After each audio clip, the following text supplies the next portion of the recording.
Live from Fargo and serving you on TV, online, and on the go. This is Valley News Live at 10.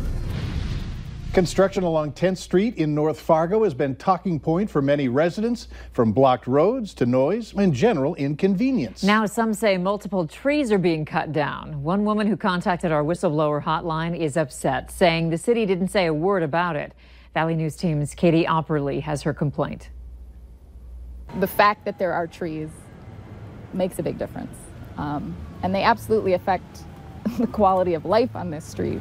Christina Johnson is a resident on 10th Street North, where a lot of changes are being made through a recent city project.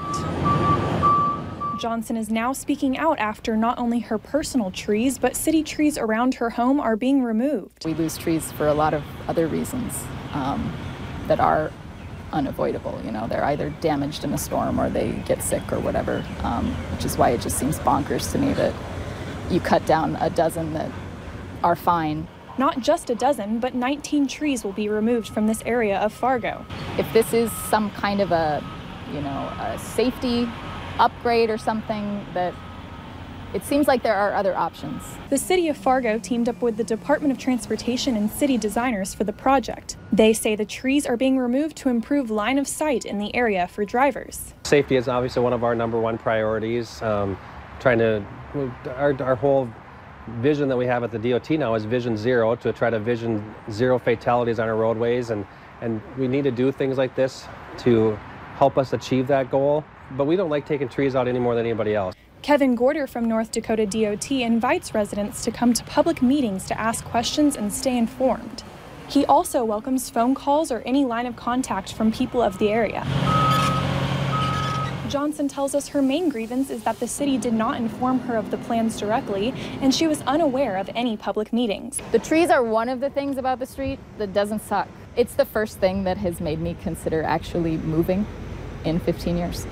Because if that's the kind of consideration, I can expect living here, then I'm just setting myself up for disappointment.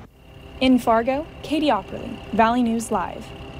Johnson says she has spoken with her neighbors and none of them were informed of the tree removal, but the city urges them to call so they can answer any questions they may have.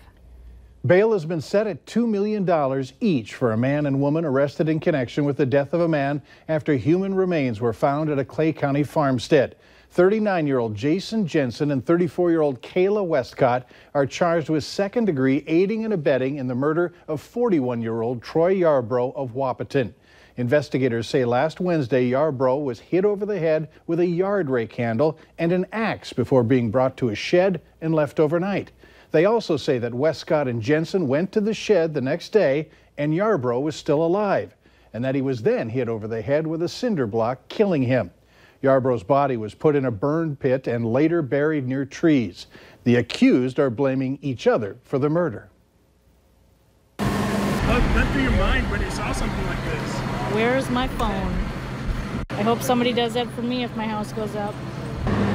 No one was hurt after a fire broke out at a home in Dilworth. The call came in just before 5 this evening. Officials say the fire started on the outside of the house, but they aren't sure exactly what caused the blaze at this time. 2 girls were inside the house when the fire started, but were able to get out quickly. Firefighters have been busy in the Moorhead-Dilworth area, saying there's been a slight jump in fire calls as we move into summer. It just seems like sometimes you have a string of them. It almost seems like they go in threes sometimes. Then after that, you might not have one for a while. It seems like this is the 3rd one now in our Fargo-Moorhead area since the past week.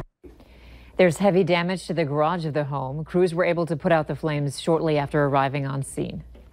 We're going to have several chances for rain this week. Hutch is in now, so when's the next shot for our area? Well, a few of our northern viewers are still experiencing some hit and miss showers, but nothing too heavy tonight. A couple of rumbles of thunder out there, but this is rapidly dissipating as we head into the late night hours. As we take a look at your planner overnight, we'll see temperatures slipping into the 60s, and that's about it. We could see some patchy areas of fog or low clouds developing thanks to the soupy air that is overhead. We'll have details more about the shower chances as we go through our work week and weekend ahead. Mike, here in just a couple of minutes. Look forward to that. Thanks. Drugs and child pornography are on the rise in North Dakota, according to newly released 2017 crime stats. The state saw a 60% increase in child pornography last year, a 19% increase in rape or gross sexual imposition. And for drugs, North Dakota saw a more than 4% increase from the year prior.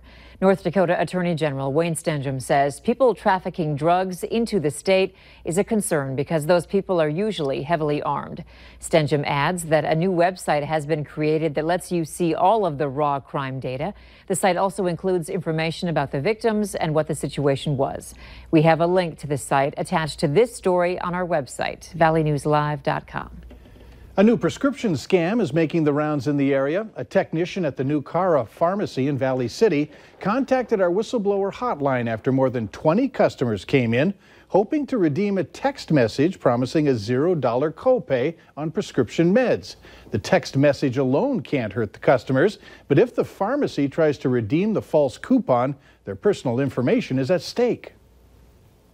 It's a pretty cutthroat business. There's a lot of pharmacies out there. There's a lot of people with medication needs. And so if the pharmacy really wants to retain them in this very competitive market, they could run that for them, get them a discount on that prescription, and not even have to tell their patients that this coupon is going to sell your information. Now, since this story first aired earlier this evening, a Fargo viewer called in saying she received the same text. The pharmacy stresses that anyone receiving a text like this should just delete it. Legitimate pharmaceutical companies won't send a coupon via text. President Trump is going all out to help an incumbent governor in South Carolina and push his agenda on immigrants at the same time. Details later on Valley News Live at 10. Up next, children with a rare form of epilepsy now have another option for treatment at a time when many of them have run out of options.